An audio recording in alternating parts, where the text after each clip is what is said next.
Alors, nous allons parler aujourd'hui de l'arrêt cardiaque. Je vous montrerai une vidéo d'un docteur TikTok, une vidéo très intéressante, donc d'un collègue médecin qui fait de très belles choses sur TikTok. Donc, je vous conseille de vous abonner sur sa page pour apprendre beaucoup sur la médecine. Donc là, il nous a montré une vidéo, regardez, et après, nous allons commenter cette vidéo. Le gars en jaune au centre de l'image ne va visiblement pas bien, il est en train de faire un malaise. Il tombe par terre et regardez ses jambes, il a des petits mouvements convulsifs, il bouge même les bras et il semble respirer. Alors, les voisins vont venir le voir et comme il bouge, ils pensent à une forme de crise d'épilepsie et donc ils le mettent en PLS. Eh bien, c'est une erreur grave parce que ce gars, en fait, il fait un arrêt cardiaque. Et comme son cerveau est à ce moment-là mal vascularisé, il fait une sorte de convulsion. Mais ça n'est pas une crise d'épilepsie, c'est un arrêt cardiaque. Et le traitement de l'arrêt cardiaque, c'est quoi? Eh bien, c'est le massage cardiaque. Et donc, pour ce malheureux, il va y avoir en tout 2 minutes 16 entre la syncope et le début du massage cardiaque qui va être commencé maintenant. Et 2 minutes 16, eh bien, c'est une éternité pour un cœur et pour un cerveau qui souffre. Dans le doute, massez. Alors, il y a des messages clés qu'il faut retenir dans cette vidéo très intéressante.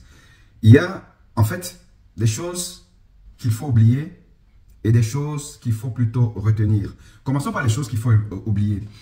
Il a parlé de syncope et de respiration. Que le malade respire. En fait, il a été au conditionnel. Que ce malade-là respirait.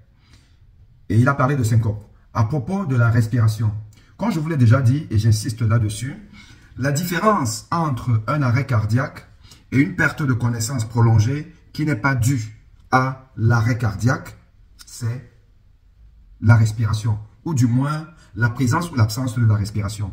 Ce malade-là, qui a donc fait un arrêt cardiaque, comme lui-même a dit, ne respirait pas.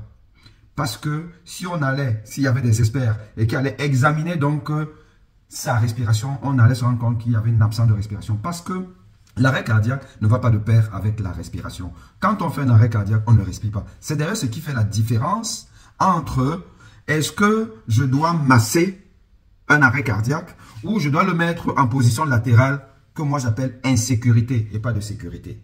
Ok? Donc ça, c'est la première des choses. Ce malade-là ne respirait pas, contrairement à ce qui a été dit dans la vidéo, mais bon, on passe. Retenez-le. La deuxième chose, à un moment donné, il nous a parlé de syncope. Il a utilisé le mot syncope. Syncope et arrêt cardiaque, c'est deux choses différentes.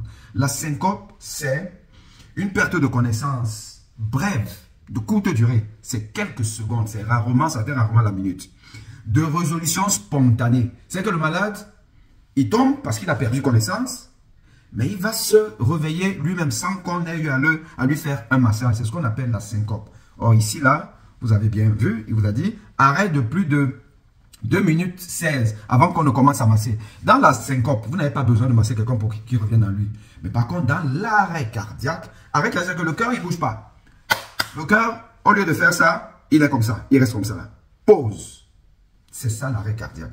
Et là, vous êtes obligé de masser. Donc, c'est résolution spontanée pour la syncope. Or, ici, là, ce monsieur-là, peut-être qu'il est même décédé, mais dans tous les cas de figure, il a été réanimé. Donc, on ne réanime pas une syncope. Une syncope, par définition, c'est résolution spontanée. Donc, ça, c'est la deuxième chose qu'il ne faut pas retenir. Le mot syncope, dans cette histoire, c'est là, vous mettez de côté. Maintenant, par contre, il vous a dit que le malade avait des mouvements convulsifs.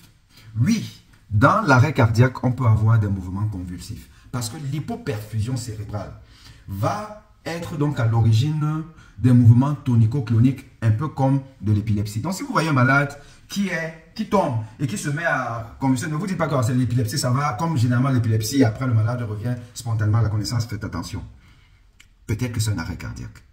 Donc ça, c'est le deuxième message que cette vidéo, deuxième message très instructif de cette vidéo. Troisième message, il vous a dit que le malade a été mis en position latérale de sécurité. Moi, mon combat serait d'amener les sociétés savantes à sortir ce mot du jargon médical, position latérale de sécurité. C'est une position latérale d'insécurité. Pourquoi? Parce que, en réalité, dans plus de 90% des pertes de connaissance prolongées, c'est un arrêt cardiaque. Et qui dit arrêt cardiaque, c'est décubitus dorsal et on se met à masser. Et pas en position latérale d'insécurité, qui va plutôt insécuriser le malade et l'amener finalement à décéder. Donc ça c'est notre message que vous voyez dans cette vidéo. Donc faites attention. Vous voyez un malade en train de faire du sport, donc il est en bonne santé, et il tombe comme ça là, il tombe, courez, commencez à masser, masser. Je vous le dis, je ne cesserai jamais de vous le dire, parce qu'on sauve des vies en faisant le massage cardiaque. Donc, très belle vidéo, allez la regarder, et je vous dis à bientôt.